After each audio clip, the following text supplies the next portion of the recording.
Hello everyone, তোমাদের জিএসটির Patuakhali science and technology university এখানে তোমাদের কোন পজিশন থাকলে তোমরা কোন সাবজেক্টগুলো পেতে পারো এবং এই বছরে তোমাদের কোন পজিশনে এখানে আবেদন করা উচিত অথবা এখানে তোমাদের যে বিষয়গুলো আছে মানে তোমার কোন পজিশন থেকে তুমি কোন সাবজেক্টটা পেতে পারো বা এই ইউনিভার্সিটি তোমার অ্যাপ্লাই করা উচিত কিনা সেই বিষয়গুলো বুঝতে পারবে।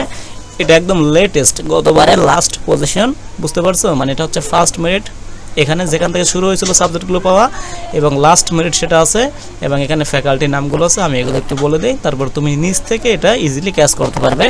আচ্ছা, এটা হচ্ছে সিএসই, এটা হচ্ছে ফার্স্ট, ঠিক আছে? ফার্স্ট এখানে যে মেরিট শুরু হয়েছিল সেটা হচ্ছিল ৪,৯০৬ এবং লাস্ট ছিল ১১,৫২৮।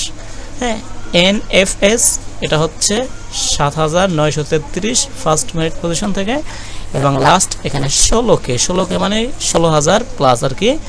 তারপরে এখানে ইএসডিএম এটা হচ্ছে ১১,০১৭ মেরিট থেকে ফার্স্ট শুরু হয়েছিল এবং এন্ডিংটা ছিল এখানে ১৯,০৬৭।